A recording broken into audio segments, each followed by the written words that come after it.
Hi hello welcome to Kiran TV news.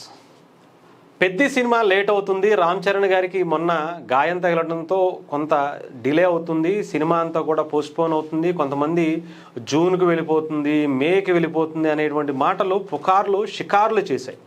ఇంకా అదే పనిగా కొంతమంది అయితే సినిమా ఇంకా చాలా డిలే అయిపోయేటువంటి పరిస్థితి ఉంది, ఆయనకి కొంచెం ఇంకా షూటింగ్ కావచ్చు, ఇంకా దాన్ని పాల్గొనడానికి ఇబ్బందికరంగా ఉందనేటువంటి మాటలు మాట్లాడారు. బట్ అల్టిమేట్గా పెద్ద సినిమా ఎక్కడా పోస్ట్పోన్ అవట్లా.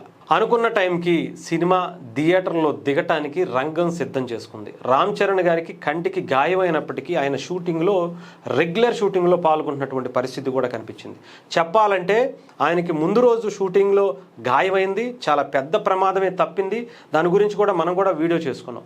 అలాంటి ప్రమాదం నుంచి తప్పుకున్న తర్వాత కూడా ఎర్లీ మార్నింగ్ సర్జరీ జరిగిన తర్వాత కూడా ఆయన ఆఫ్టర్నూన్ నుంచి షూటింగ్కి వెళ్ళిపోయారు.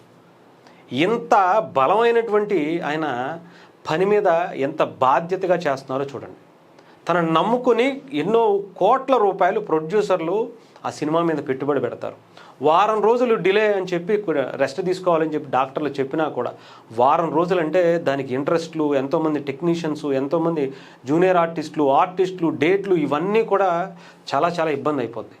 వారం అనుకున్నది 10 రోజులు అయిపోయేటువంటి పరిస్థితి ఉంటుంది. సో అలా వద్దు, నేనే ఆ బాధపడతాను, ఆ బాధను నేను అనుభవించి సినిమాని డెఫినెట్గా అనుకున్న టయానికి రిలీజ్ చేస్తాను అని చెప్పి ఆయన ఇచ్చినటువంటి అంత అద్భుతమైనటువంటి కమిట్మెంట్ అలాంటిది. ఎందుకంటే తండ్రి దగ్గర నేర్చుకున్నటువంటి ఆ బలమైనటువంటి ఆ కష్టాన్ని ప్రత్యేకించి చెప్పాల్సిన అవసరం లేదు. ఎందుకంటే ఆయన చిరంజీవి గారు 104 ఫీవర్ ఉన్నప్పుడు కూడా జగదేక వీరుడు అనేటువంటి సాంగ్, ఆ సినిమాలో సాంగుకి ఆయన డాన్స్ చేసినటువంటి పరిస్థితి, అలాంటివి చాలానే ఉన్నాయి. ఇప్పుడు రామ్ చరణ్ గారు కూడా తండ్రి దగ్గర నుంచి వారసత్వంలో ముఖ్యంగా కష్టాన్ని కూడా తీసుకున్నారు ఆయన.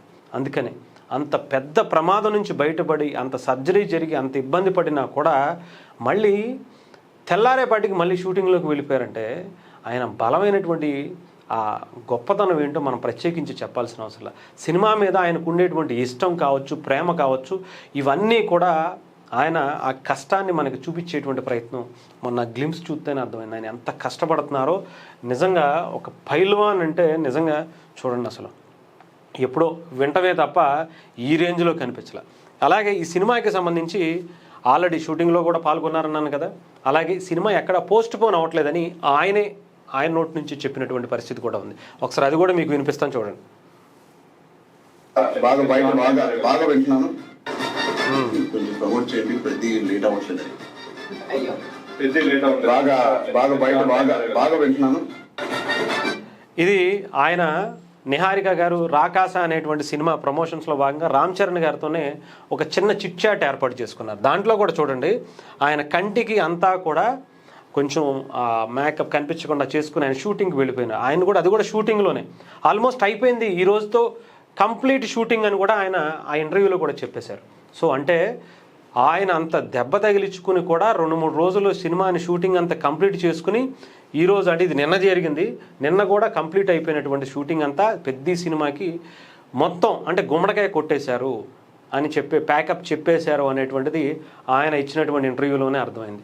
ఇంకా మిగతా పోస్ట్ ప్రొడక్షన్స్ అంతా కూడా ఇంకా ఈ మంత్ ఎండింగ్ వరకు ఉంటుంది కాబట్టి ఇంకా ప్రమోషన్స్ ఇంకొకటి ఇంకా సాంగ్స్ ఇంకా చాలా ఉన్నాయంట. ట్విస్ట్ల మీద ట్విస్ట్లు ఒక్కొక్కటి కూడా రిలీజ్ చేయడానికి, రివ్యూలు చేయడానికి ఒక రేంజ్లో ప్లాన్ చేశారట. ఈ సినిమాని బిఫోర్ రిలీజే ఒక గ్రాండ్ ఈవెంట్స్తో పాటు ఇంకా ట్రైలర్సు చాలా ఉంటాయట. వాటితో పాటు ఇంటర్వ్యూసు, ఇంకా నార్త్లో కూడా ఈ సినిమా మీద చాలా ఎక్స్పెక్టేషన్స్ ఉన్నాయి. ఆఖరికి మనందరికీ మొన్న కూడా మనం మాట్లాడుకున్నాం, అంటే దురంధర్ సినిమాని రిలీజ్ చేసినటువంటి జియో మూవీస్ వాళ్ళే ఈ సినిమాని కూడా డిస్ట్రిబ్యూషన్ చేయడానికి ముందుకొచ్చారు. వాళ్ళే మాకే ఇవ్వండి, మేము చేస్తాం అనేటువంటిది వాళ్ళకు ఒక ప్రపోజల్ కూడా ఇప్పటి వరకు ఇండియన్ సినిమాలో ఎవరో కూడా అంత ఎక్స్పెక్టేషన్ చేయనటువంటి ఆ ఫిగర్ని అంటే ఆ అమౌంట్ని కూడా ఇస్తామని కూడా చెప్పారట. సో డెఫినెట్గా ఒక రేంజ్లో ఉండబోతుంది. దురంధర్తో పాటు ఇప్పుడు ఈ పైల్వాన్ చేసినటువంటి దంగల్ సినిమా రికార్డుని మన పెద్ద రికార్డు కొడతాడు అనడంలో ఎటువంటి సందేహం లేదు. అది కూడా అనుకున్న టైంకి.